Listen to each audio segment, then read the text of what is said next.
বলতেছেন ইউশিকু আন তানজিলা আলাইকুম হিজারাতুন মিনাস সামা, আমার ধারণা হচ্ছে যে কোনো সময় তোমাদের উপর পাথরটা বর্ষিত হয়। আকুলু ক্বালা রাসূলুল্লাহ, আমি বলতেছি আল্লাহ রাসূল বলছেন, ওয়া তাকুলুনা ক্বালা আবু বকর ওয়া ওমর, আমি বলতেছি আল্লাহ রাসূল বলছে, তুমি বলতেছো আবু বকর ওমর বলছে। মা লাহুম কালাম মা রাসূল, আল্লাহ রাসূলের কথার জন্য আবু বকর ওমরের কথা কি ভ্যালু থাকতে পারে?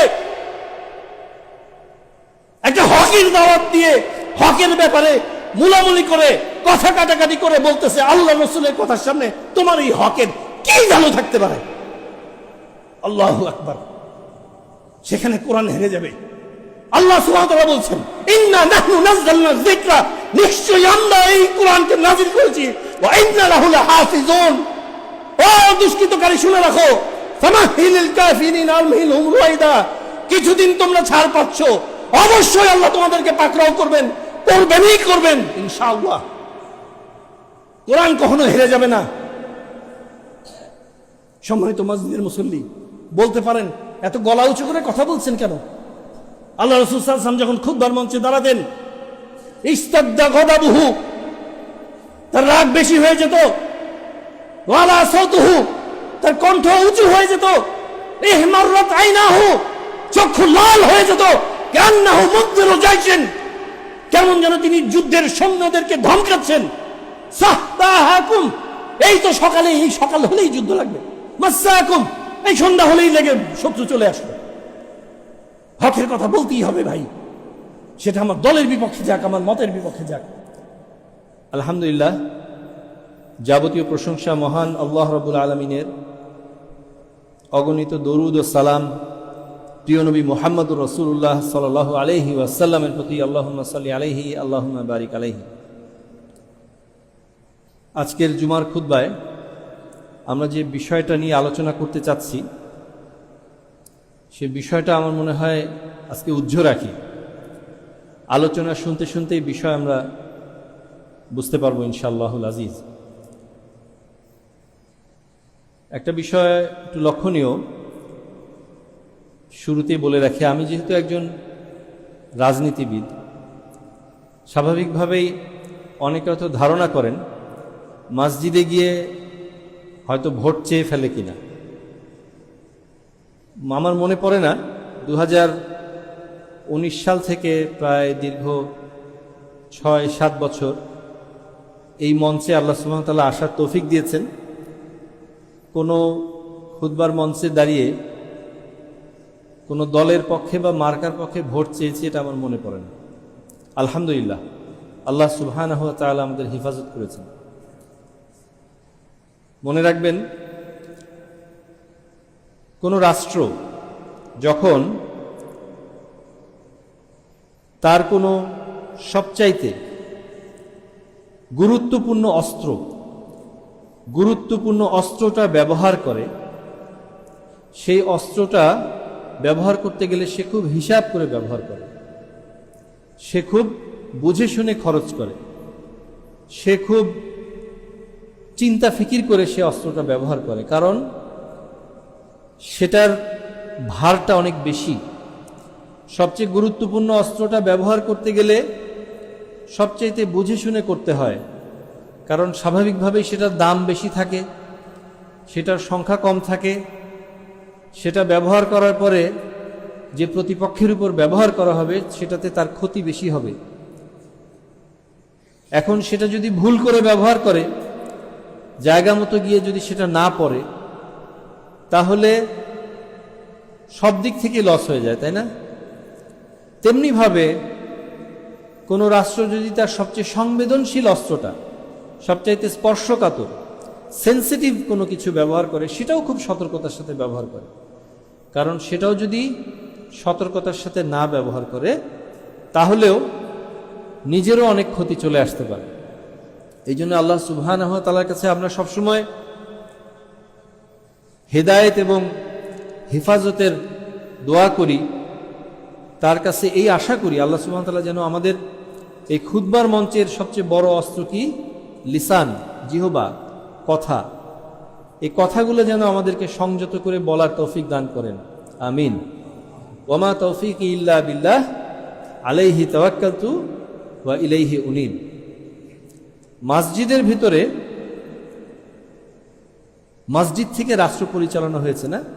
মসজিদে নববী থেকে রাসূলুল্লাহ সাল্লাল্লাহু আলাইহি ওয়াসাল্লাম মুসলিম উম্মাহকে পরিচালনা করেছেন। মসজিদ থেকে রাষ্ট্র পরিচালনা হবে, ঠিক আছে, অসুবিধা নাই। কিন্তু মসজিদে যে মুসল্লিরা আছেন, আমাদের বৈশ্বিক বর্তমান যে প্রেক্ষাপট, আপনি মুসলিম, আমি মুসলিম, ভালো কথা, কিন্তু আপনি হয়তো একটা মতাদর্শের ধারণ করেন, যদি রাজনীতির মাঠে দেখেন, আরেকজন হয়তো আরেকটা মতাদর্শের ধারণ করেন। আপনি যদি রাষ্ট্রের দায়িত্বশীল হন, এখান থেকে বসে রাষ্ট্র পরিচালনা করবেন, সমস্যা নাই। কিন্তু আপনি যদি মুসল্লিদেরকে আল্লাহ সুবহানাহু ওয়া তাআলা তার নবী করিম সাল্লাল্লাহু আলাইহি ওয়াসাল্লামের দিকে আহ্বান করেন, সবার জন্য একরকম হবে, তাই না? কিন্তু আপনি যদি নির্দিষ্ট কোনো একটা দলের দিকে আহ্বান করেন, নির্দিষ্ট কোনো একটা মার্কার দিকে আহ্বান করেন, তাহলে কি এটা সবার জন্য হবে? তাহলে রাষ্ট্রের দায়িত্বশীলরা মসজিদ থেকে রাষ্ট্র পরিচালনা করবেন, সমস্যা নেই। আর যদি রাজনীতি করতে হয় মসজিদে দাঁড়িয়ে, তাহলে গঠনমূলকভাবে কোনো নির্দিষ্ট দল মতকে সরাসরি উল্লেখ করে, সরাসরি আখ্যা দিয়ে, কুৎসা রটনা না করে, তাদের গঠনমূলক যেটা তাদের লিখনির মধ্যে আছে, যেটা তাদের বক্তব্যের মধ্যে আছে, সেটা নিয়ে যদি আপনি আকার ইঙ্গিতে কথা বলেন কুরআন ও সুন্নাহর আলোকে, তাহলে সমাজদারকে লিয়ে ইশারা হি কাফি হ্যায়, তাই না? বুঝেন তো নাকি? এই ভাষাটা মূল আলোচনায় কিন্তু যাই নেই, কারণ অনেকেই ধারণা করেন বাংলাদেশের প্রেক্ষাপটের সামনে তো রাজনীতির একটা পরিবেশ পুরোদমে শুরু হয়ে যাচ্ছে, উনি গিয়ে আবার ভোট চায় কিনা, কোনো দলের ভোট চায় কিনা। জি না, বহুবার বলেছি, আবারও বলছি, এই মঞ্চটা আল্লাহ সুবহানাহু ওয়া তাআলা আমাদেরকে বহু মঞ্চে যাওয়ার তৌফিক দিয়েছেন এই অল্প বয়সে। হায়াত কতদিন রেখেছেন জানি না, আরও কত মঞ্চে যাওয়ার সুযোগ হবে জানি না, তবে আমরা বিশ্বাস করি এই মঞ্চটা হলো আল্লাহর জমিনে, আসমানের নিচে, জমিনের উপরে সবচাইতে দামি মঞ্চ। আল্লাহু আকবার। এটা যারা বুঝতে পারলো না, বড়ই আফসোস। তো বলতে চাচ্ছি যে এই মঞ্চ থেকে এখানে সেই রাজার রাজনীতি চলে। বহুবার বলেছি, যেই রাজা সবাইকে রাজা বানান। কিভাবে রাজা বানান? তুতিল মুলকা মানতাসা, যাকে ইচ্ছা, মানতাসা, যাকে ইচ্ছা আপনি দেন। ওয়া তানজিউল মুলকা মিম্মানতাসা। অনেকবার বলেছি, প্রসঙ্গত আবারও বলি, তানজিউ মানে হলো ছৌ মেরে নেওয়া। এর আগে যখন ছৌ মেরে নেওয়া বলছিলাম প্রথম এই কোনো একটা খুতবায়, তখনও অনেক দোর্দণ্ড প্রতাপশালী ক্ষমতাধররা ছিল, আশেপাশে ঘোরাফেরা করত। কোনোখানে দাঁড়িয়ে দুইটা কথা বললে দেখবেন যে কেউ না কেউ মোবাইল দিয়ে ভিডিও করে নিচ্ছে। ওই মোবাইলটা থাকার মানে হলো যে তিনি বুঝাতে চাচ্ছেন, যা বলবেন সাবধানে বলেন, সব কিন্তু রেকর্ড হচ্ছে, মানে মুখ বেশি খুলিয়েন না। সেরকম সময় আল্লাহ সুবহানাহু ওয়া তাআলা তৌফিক দিয়েছেন। তানজিউল মুলকা মিম্মান তাশা। এই তানজিউ মানে শুধু নিয়ে নেওয়া না, ছৌ মেরে নেওয়া। চোখ খুলে উঠে দেখছেন আর নাই, এরকম আমরা দেখছি নাকি? দেখি নাই? তখনও দেখছি, এখনো দেখতেছি, তাই না? আচ্ছা, এটা কি ওই একবারই নিবে আর নিতে পারে না? যাকে ইচ্ছা একবারই দিবেন আর দিতে পারেন না? কিয়ামত পর্যন্ত তুতিল মুলকা মান তাশা ওয়া তানজিউল মুলকা মিম্মান তাশা হতেই থাকবে, হতেই পারে। যেটা বলতে চাচ্ছিলাম, এই যে কথাটা এখনই বললাম, এর মধ্যে রাজনৈতিক ইঙ্গিত চলে আসে নাই? খারাপ লাগছে নাকি কারো? কেন? কোরআন বলে দিচ্ছে এরকম হবে, এরকম হয়, বাস্তবতা বলে দিচ্ছে এরকম হয়। খারাপ কেন লাগতেছে না? কারণ যার কথা বলতেছে তা কেউই পছন্দ করে না। ইঙ্গিতটা সেরকম দিকে যাচ্ছে, তাই না?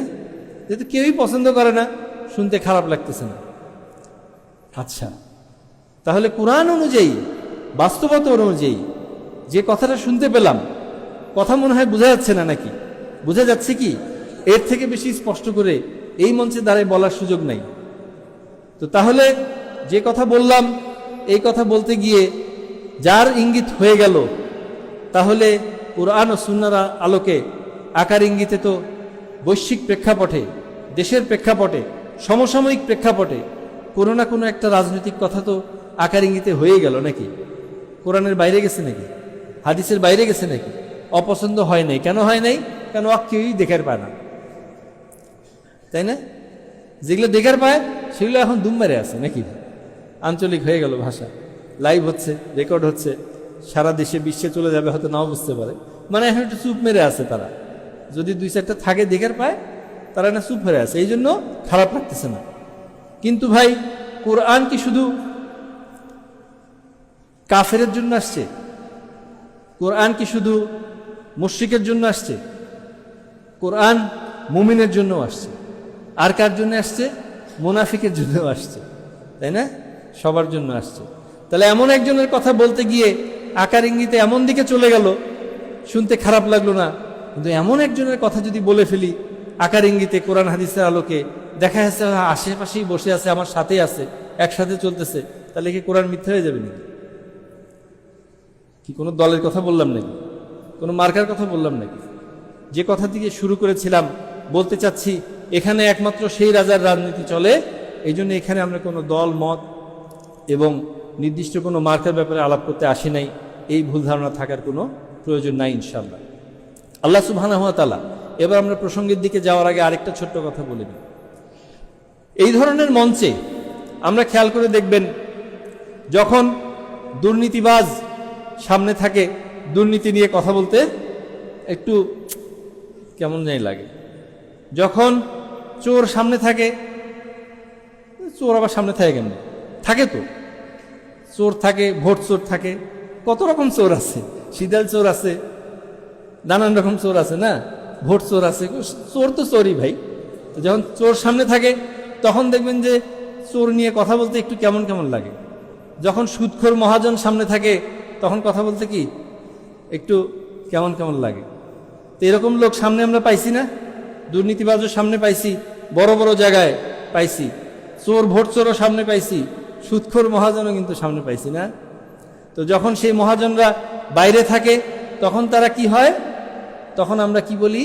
এই মঞ্চে অনেক সময় অনেকে দেখেছি বলে যে শয়তানও এত সুদ খাইতে পারে নাই যত সুদ খাইছে অমুক, বলতে শুনেছি। সে একই ব্যক্তির মুখে আবার বলতে শুনেছি যে তুই বাইসে থাক, আল্লাহ তোরে হায়াত দেখ, শুনছি নাকি? হ্যাঁ, একই ব্যক্তি, সুবহানাল্লাহ। চেয়ারে গেলে একরকম, চেয়ার থেকে সরে গেলে একরকম, না? এরকম দেখছি। তো এই মঞ্চটাকে ওইভাবে ব্যবহার করা যাবে না ভাই। এই মঞ্চ হলো এমন একটা মঞ্চ, আল্লাহ সুবহানাহু ওয়া তাআলা যদি আমাদেরকে, আমার মতো একটা অধমকে গানের মঞ্চ থেকে এই ধরনের মঞ্চে আনতে পারেন, তাহলে এই মঞ্চের সাথে না ইনসাফি করা যাবে না ভাই। আল্লাহ সুবহানাহু ওয়া তাআলা বলছেন, ওয়া আহাল্লাল্লাহুল বাইআ, আল্লাহ সুবহানাহু ওয়া তাআলা ব্যবসাকে করলেন হালাল, ওয়া হাররামার রিবা, সুদকে করেছেন হারাম। একই সূরার তার 2-3টা আয়াত পরেই বলছেন, এরপর যদি তারা বিরত না হয় সুদ থেকে, তাহলে কি? তারা যেন আল্লাহ এবং আল্লাহর রসুলের পক্ষ থেকে যুদ্ধের ঘোষণা শুনে নেয়। কার পক্ষ থেকে যুদ্ধ? সুবহানাল্লাহ। এই যুদ্ধে জেতা যাবে নাকি? যুদ্ধে জেতা যাবে কিভাবে? জেতার একটা রাস্তা আমি দেখাচ্ছি এবার আপনাকে। সুবহানাল্লাহ বলে কি? খুতবার মাঠে দাঁড়ায় বলতেছে আল্লাহ এবং আল্লাহর রসুলের সাথে যুদ্ধে জেতার রাস্তা আছে। এটা আবার কেমন কথা? দেখেন না কেমন কথা, খেয়াল করে শুনেন, খুব মনোযোগ দিয়ে জোর প্রস্তুতি নেন ইনশাল্লাহ। আমার এক বন্ধু, আমার মনে হয় ইউনিভার্সিটি লাইফে, আমাকে বলতেছিল, দোস্ত, কয়েকজন মিলে আলাপ হচ্ছে, আলাপের মধ্যে একজন বলতেছে ইমাম মাহাদি আসবে, তার জন্য তৈরি হয়ে যাচ্ছে, রেডি হচ্ছি। তো বলতেছে, আচ্ছা ইমাম মাহাদি আসলে দেখা যাবে দাজ্জালের মাথায় নাকি কপালে কাফের দেখা যাবে, তাই এক হাতে জান্নাত দেখাবে, এক হাতে জাহান্নাম দেখাবে। জান্নাত জাহান্নাম দেখায় নাকি কেউ আপনাদের? দেখায় নাকি? পাওয়া যায় নাকি? টিকিট পাওয়া যায় নাকি? আছে নাকি? আচ্ছা ঠিক আছে, যাই হোক, আমি কাউকে দাজ্জাল বলছি না। যাই হোক, ইমাম মাহাদি আসলে কি এক হাতে জান্নাত দেখাবে, এক হাতে জাহান্নাম দেখাবে? দেখাবে, কিন্তু এগুলো হাদিস, এগুলো হাদিস থেকে আমরা রেফারেন্স পেয়েছি। তো সব দেখাবে, মাথায় কপালে কাফের লেখা থাকবে, এক চোখ ফোলা থাকবে। তো সে যদি এগুলো দেখায়, এগুলো আমরা দেখতে পাবো। দেখতে পাওয়ার পরেও আমাদের সেটা থেকে সাবধান হওয়া কঠিন হবে। কেন কঠিন হবে? কেন কঠিন হবে? সব তো আলামতগুলো দেখাই যাচ্ছে। সব আলামত দেখার পরেও কেন কঠিন হবে? স্পষ্ট হাদিস লেখা আছে, স্পষ্ট চোখে দেখা যাবে, তারপরেও কঠিন হবে। এটা কি হওয়ার কথা নাকি? হয়? স্পষ্ট দেখার পরে কঠিন হবে কেন? হ্যাঁ, আমি বলতে পারি যে হ্যাঁ আমি এটা দেখতেছি, আমি মানব না, কিন্তু দেখে বোঝা কঠিন হবে, ওটা মেনে নেওয়া কঠিন হবে, তা কি করে সম্ভব? তখন আমার ওই দোস্ত বলছে, আরে দোস্ত, তুমি হাদিসের রেফারেন্স দিচ্ছ, সরাসরি কোরআনে উল্লেখ আছে। আল্লাহ সুবহানাহু ওয়া তাআলা এই সুদ যারা খাবে তাদের জন্য আল্লাহ এবং আল্লাহর রাসূলের পক্ষ থেকে যুদ্ধের ঘোষণা দিয়েছেন। সেটা দেখার পরে যদি, এই ঘোষণার জানার পরে যদি কারো সুদ ছাড়তে কষ্ট হয়, সুদের মধ্যে লিপ্ত থাকে, তাহলে এই হাদিস অনুযায়ী ইমাম মাহদীর আলামত আসবে আর তারা এত সহজে মেনে নেবে, এটা আপনার মনে হয়? বলতে চাচ্ছি যে কতভাবে যে আমাদের বিভ্রান্তি আসবে। এমনি এমনি রাসূল সাল্লাল্লাহু আলাইহি ওয়াসাল্লাম বলেন নাই, কি বলেছেন? ৭১ দল ৭২ দল, সাতাফতারিকু উম্মতি, কত দল? শীঘ্রই আমার উম্মতরা বিভক্ত হবে ৭৩ দলে। কুল্লুহুম ফিন্নার, প্রত্যেকেই জাহান্নামী, ইল্লা ওয়াহিদ মিল্লাতান ওয়াহিদা, একটা দল ছাড়া বাকি সবাই জাহান্নামী। তাহলে সেই দলটাকে বলা হয় ফিরকা আন-নাজিয়া, নাজাতপ্রাপ্ত দল। বাকিদের ব্যাপারে ওলামাগণ বলেছেন অন্তত যদি ৭৩-এর ৭২-এর মধ্যেও শামিল হতে পারে, তাহলেও হয়তোবা কোনো কোনো আযাবের পরে আল্লাহ সুবহানাহু ওয়া তাআলা ভালো জানেন, তার ইখতিয়ার, হয়তো কখনো না কখনো তারা নাজাত পেতেও পারে। কিন্তু আর ফিরকা নাজিয়া, এটা উলামাদের কাছ থেকে আপনারা ভালো জানতে পারবেন। ফিরকা নাজিয়া হলো যারা মুক্তিপ্রাপ্ত দল, সেই ৭৩ দলের মধ্যে এক দল। প্রসঙ্গে এখনো মনে হয় যায়নি। আচ্ছা বলেন তো, প্রসঙ্গে কথা বলতে বলতে তো অনেক কথাই চলে আসলো, তাই না? দলীয়, নির্দলীয়, বিভিন্ন কথা চলে আসছে না? কারণ কি, আমরা এই কর্মকাণ্ডগুলোর মধ্যে জড়িয়ে আছি, এই কর্মকাণ্ডগুলোর মধ্যে জড়িয়ে পড়েছি। যে কথা বলতে চাচ্ছিলাম, আল্লাহ এবং তার রসুলের সাথে যুদ্ধে অবতীর্ণ হয়ে যুদ্ধে জেতা যায়। আল্লাহ সুবহানাহু ওয়া তাআলা কি বলছেন? ফামাহহিলিল কাফিরিনা আমহিলহুম রুওয়াইদা, তাদেরকে তোমরা একটু ছাড় দাও, সুতা একটু ঢিল দাও, কিছু সময়ের জন্য ঢিল দাও। আল্লাহ সুবহানাহু ওয়া তাআলা কি করেন? ছাড় দেন, কিন্তু ছেড়ে দেন না, তাই না? তাহলে কি হচ্ছে? বোঝা যাচ্ছে যতদিন সুতাটা ঢিল দিচ্ছেন, আমার কাছে মনে হচ্ছে আমি তো জিতে যাচ্ছি, বুঝে বা না বুঝে মনে হচ্ছে জিতে যাচ্ছি। এই জন্যই মনে হচ্ছে যে ঠিক আছে, আল্লাহ সুবহানাহু ওয়া তাআলার সাথে যদি জেতা যায়, যদি কোরআনে সরাসরি সুদের ব্যাপারে যুদ্ধের ঘোষণা থাকা সত্ত্বেও আমি যদি সুদের মধ্যে লিপ্ত থাকি, ডুবে থাকি, তাহলে যুদ্ধের ঘোষণা, আল্লাহ সুবহানাহু ওয়া তাআলা যুদ্ধের ঘোষণাই দিচ্ছেন, তো ঘোষণা দিয়ে কোটেছি আল্লাহ। আউযু বিল্লাহি মিন যালিক। আমি তো সুদ খাচ্ছি, সুদ দিচ্ছি, লেনদেন হচ্ছে, মাশাআল্লাহ ভালোই হচ্ছে, বাড়ি গাড়ি হচ্ছে, আরো কত কি চিন্তা ভাবনা করতেছি। বেটা কিন্তু ওই কাম করবে দমো না, আমি করতেছি, বেটা সুদখোর হওয়ার দমো না। তার মানে কি? এমন একটা জিনিস, যে জিনিস রাসূল সাল্লাল্লাহু আলাইহি ওয়াসাল্লামকে জিজ্ঞেস করা হয়েছিল ভালো আর মন্দ সম্বন্ধে। তো ভালো হলো সেটা যেটা মানুষ মনে মনে চায় যে এটা প্রচার হোক, আর মন্দ কোনটা? যেটা মনে মনে চায় যে এটা প্রচার না হোক। কারণ ওই নিজেই বুঝতেছে কোনটা ভালো আর কোনটা খারাপ, এই জন্যই নিজে খায়। বেটাক কিন্তু সুদখোর মহাজন হওয়ার জন্য কেউ উদ্বুদ্ধ করবে না, কারণ বেটাক মাদ্রাসাত পড়াচ্ছে, ওটা যে শিখতেছে। ওয়া আহাল্লাল্লাহুল বাইয়া ওয়া হাররামার রিবা। এ পর্যায়ে এসে যেটা বলতে চাচ্ছি, শোনা যাচ্ছে স্পষ্ট? জি আলহামদুলিল্লাহ। এ পর্যায়ে এসে যেটা বলতে চাচ্ছি, আমরা যদি মনে করে থাকি যে আল্লাহ এবং তার রসুলের সাথে যুদ্ধ করে আমরা জিতে যাচ্ছি, কারণ আল্লাহ সুবহানাহু ওয়া তাআলা বলছেন যুদ্ধের ঘোষণা নেয়, তা ঘোষণা দিয়ে আল্লাহ সুবহানাহু ওয়া তাআলা কি অপেক্ষা করছেন নাকি? ওই যে বলে দিচ্ছেন একটু সুতাটা ছাড় দাও কিছুদিনের জন্য, তাহলে সুতা ছেড়ে রাখছেন জন্য আমরা মনে করতেছি যে আমরা মনে হয় জিতে যাচ্ছি। বড়ই পরিতাপের বিষয় বড়ই পরিতাপের বিষয়। আমাদের জন্য সাথে যুদ্ধ ঘোষণা করতেছে এই দুনিয়ার বুকে, এই কোরআন হাদিস এবং কোরআন সুন্নাহ এবং মুসলিমকে হারিয়ে দেওয়ার জন্য, মুসলিমকে পদদলিত করার জন্য। অমুসলিমদের সারা বিশ্বে আমরা দেখতে পাচ্ছি, তাই না? ফিলিস্তিন, গাজা দেখতে পাচ্ছি না? দেখতে পাচ্ছি তো নাকি? অথচ আমরা সেটার চোখ খুলে দেখতে পাচ্ছি না যে আমাদের এই কোরআন হেরে যাবে। হেরে যাবে নাকি কোরআন? হ্যাঁ, কোরআন কিন্তু হেরে যাবে। জানেন না কোরআন হেরে যাবে? এটা কি অমুসলিম বলেছে? এটা কাফের মুশরিক বলেছে? জি না, কোরআন হেরে যাবে। কিভাবে হারে দেখেন, আল্লাহ সুবহানাহু ওয়া তাআলা বলছেন, আল্লাহ সুবহানাহু ওয়া তাআলা বলছেন যে ইন্না, নিশ্চয়ই আমরা, নাহনু, আবার বলতেছেন আমরা, নাজ্জালনা, অবতীর্ণ করেছি, নাজিল করেছি, আয-যিকরা, এখানে জিকির অর্থ হলো কোরআন। নিশ্চয়ই আমরা এই কোরআনকে নাজিল করেছি। ওয়া ইন্না, এবং নিশ্চয়ই আমরা, লাহু, ওইটার জন্য, লাহাফিজুন, আমরাই হিফাজতকারী, আমরাই হিফাজতকারী, লাহাফিজুন। আল্লাহ সুবহানাহু ওয়া তাআলা বলতেছেন যে আমি এই কোরআনকে নাজিল করেছি, আমি এটার হেফাজতকারী। আমহিলহুম রুয়াইদা, কিছুদিন ছাড় দেওয়া হচ্ছে না? জি, কোরআন হেরে যাবে, অবশ্যই কোরআন হেরে যাবে। কোন ইসলামের কাছে কোরআন হেরে যাবে? সম্মানিত মসজিদের মুসল্লি, মনে রাখতে হবে, যে ইসলামে গালি দিয়ে জান্নাত পাওয়া যায়, অবশ্যই সেই ইসলামে কোরআন হেরে যাবে। যে ইসলামে নায়ক নায়িকার দিকে আল্লাহর নাম নিয়ে তাকানো যায়, সেই ইসলামের কাছে অবশ্যই কোরআন হেরে যাবে। যে ইসলামে মুআবিয়া রাদিয়াল্লাহু তাআলা আনহুকে গালি দেওয়া যায়, জলিলুল কদর সাহাবী রাসূলুল্লাহ সাল্লাল্লাহু আলাইহি সাল্লামের স্ত্রী উম্মুল মুমিনিন, তার ভাই সহোদর রাসূল সাল্লাল্লাহু আলাইহি সাল্লামের সম্বন্ধী, তাকে গালি দেওয়া যায়, সেই ইসলামে অবশ্যই কোরআন হেরে যাবে।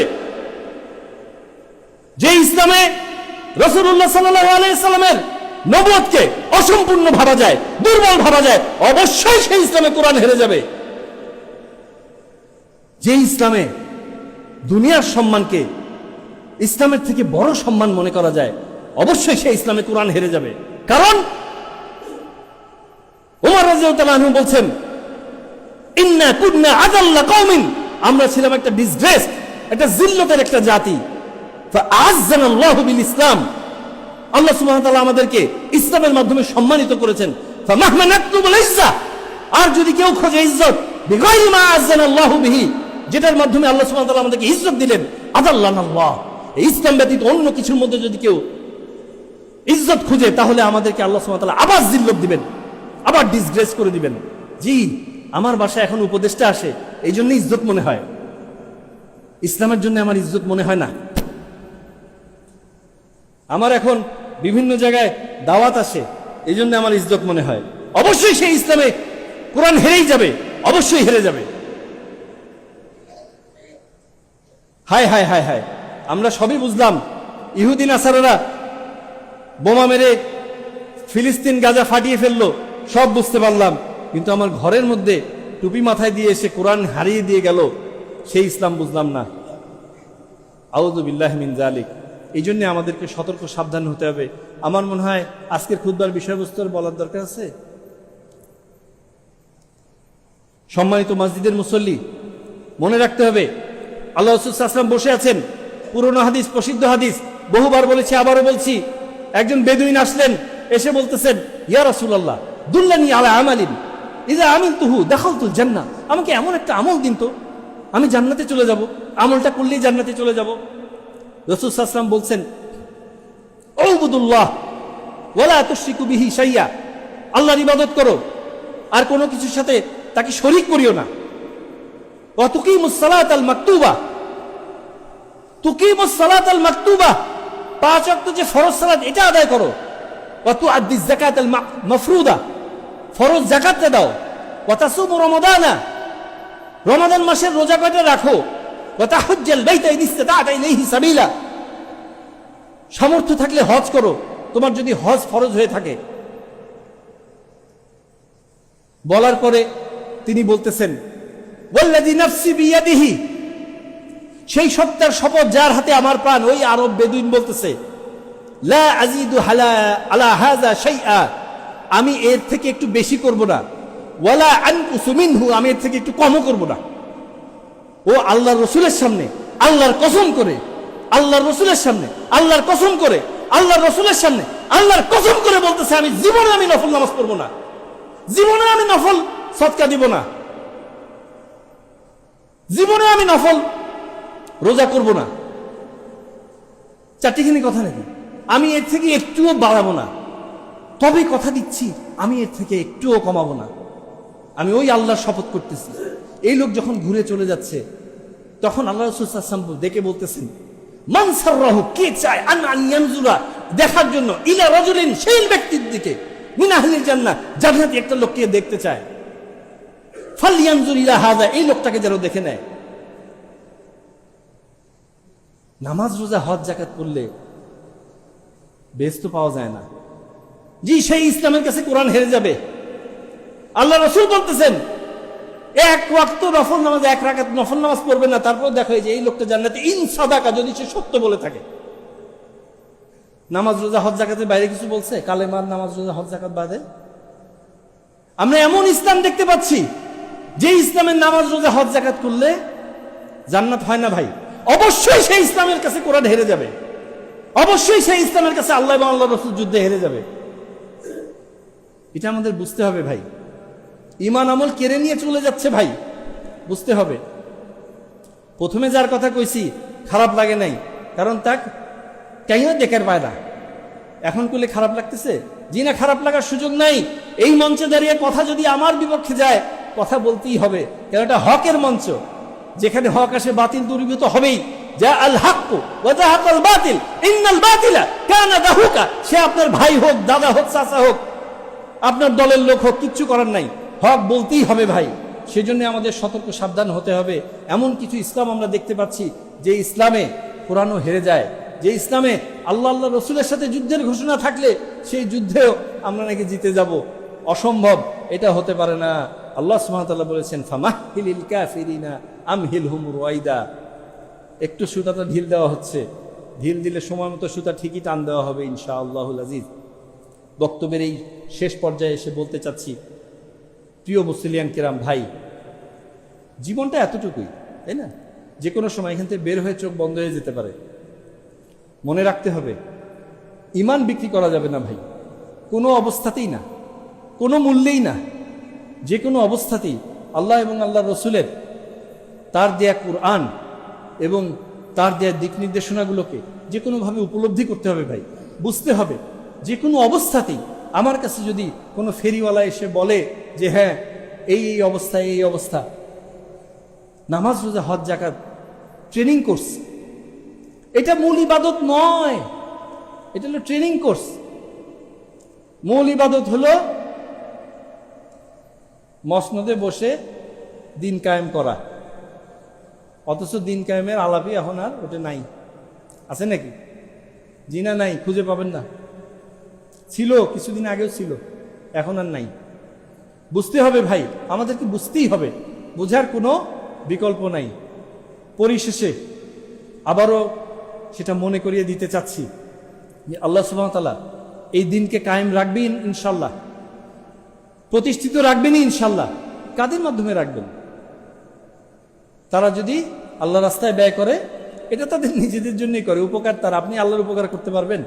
আমরা পারবো? অসম্ভব, এটা হতে পারে না, কোনো অবস্থাতেই এটা সম্ভব নয়। এই জন্যই আমরা সতর্ক সাবধান হয়ে ব্রত নিতে হবে ইনশাআল্লাহুল আজিজ। কোনো অবস্থাতেই যেন আমাদের ঈমান নষ্ট করার জন্য কোনো দল মত পথ কেউ যেন, সে যেই হোক, আমার ভাই হোক, আমার প্রতিবেশী হোক, আমার পরম শ্রদ্ধেয় হোক, কিন্তু যখন কোরআন ও সুন্নাহর সাথে সাংঘর্ষিক হয়ে যাবে, আল্লাহ এবং আল্লাহ রসুলের সাথে মুখোমুখি অবস্থান হয়ে যাবে। ইমাম মালিক বলছেন যে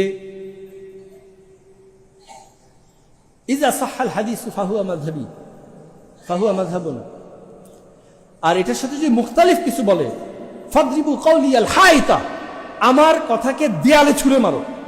বললেই তো পারতেন, বললেই তো পারতেন যে আমার কথাটাকে প্রত্যাখ্যান করো, মেনে নিও না, আমার কথাটাকে বাদ দিয়ে দাও, কেটে দাও, ওই কথাটা শুনিও না, তা বলতেছেন না, বলতেছেন দেয়ালে ছুঁড়ে মারো।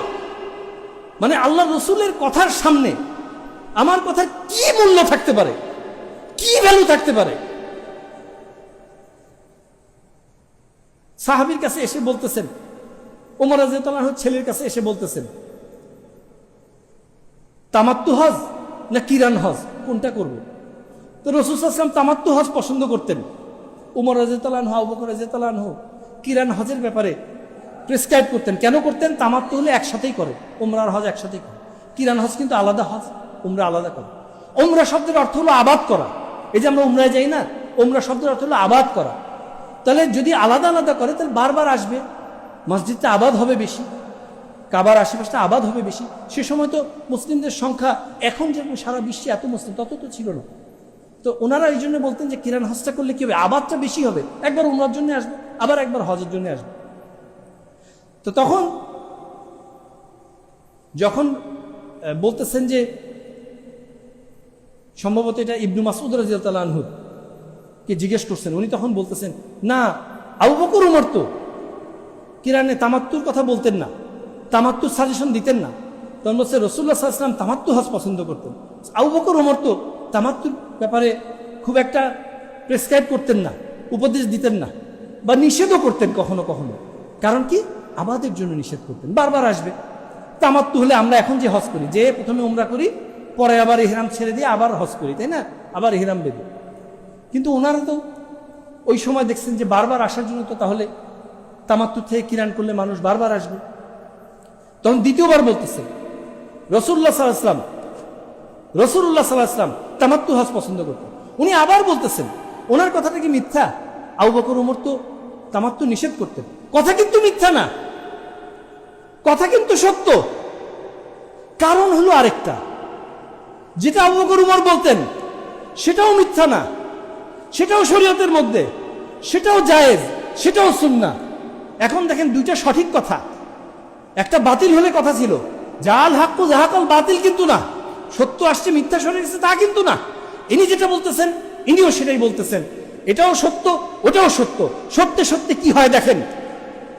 দ্বিতীয়বার বললেন, তৃতীয়বার আবার বললেন, আবু বকর উমর তো তামাত্তু হজকে নিষেধ করতেন। ইনি তখন বলতেছেন আল্লাহ রাসূল সাল্লাল্লাহু আলাইহি ওয়াসাল্লাম তামাত্তু হজকে প্রেসক্রাইব করতেন, পছন্দ করতেন। যখন চতুর্থবার বলতে গেছে বলতেছেন আও কামা ক্বালা আলাইহিস সালাতু ওয়াস সালাম, বলতেছেন ইউশিকু আন তানজিলা আলাইকুম হিজারাতুন মিনাস সামা, আমার ধারণা হচ্ছে যে কোনো সময় তোমাদের উপর পাথরটা বর্ষিত হয়। আকুলু ক্বালা রাসূলুল্লাহ, আমি বলতেছি আল্লাহ রাসূল বলছেন, ওয়া তাকুলুনা ক্বালা আবু বকর ওয়া উমর, আমি বলতেছি আল্লাহ রাসূল বলছে, তুমি বলতেছো আবু বকর উমর বলছে। মা লাহুম কালাম মা রাসূল, আল্লাহ রাসূলের কথার জন্য আবু বকর উমরের কথার কি ভ্যালু থাকতে পারে? একটা হকের দাওয়াত দিয়ে হকের ব্যাপারে মুলামুলি করে কথা কাটাকাটি করে বলতেছে আল্লাহ রাসূলের কথার সামনে তোমার এই হকের কি ভ্যালু থাকতে পারে? আল্লাহু আকবার। সেখানে কোরআন হেরে যাবে। আল্লাহ সুবহানাহু ওয়া তাআলা বলছেন ইন্না নাহনু নাযালনা যিকরা, নিশ্চয়ই আমরা এই কোরআনকে নাযিল করেছি, ওয়া ইন্না লাহু লাহাফিজুন। ও দুষ্কৃতকারী শুনে রাখো, ফামাহিলিল কাফিরিনা আমহিলহুম রুয়াইদা, কিছুদিন তোমরা ছাড় পাচ্ছ, অবশ্যই আল্লাহ তোমাদেরকে পাকড়াও করবেন, করবেনই করবেন ইনশাআল্লাহ। কোরআন কখনো হেরে যাবে না। সম্মানিত মসজিদের মুসল্লি, বলতে পারেন এত গলা উঁচু করে কথা বলছেন কেন?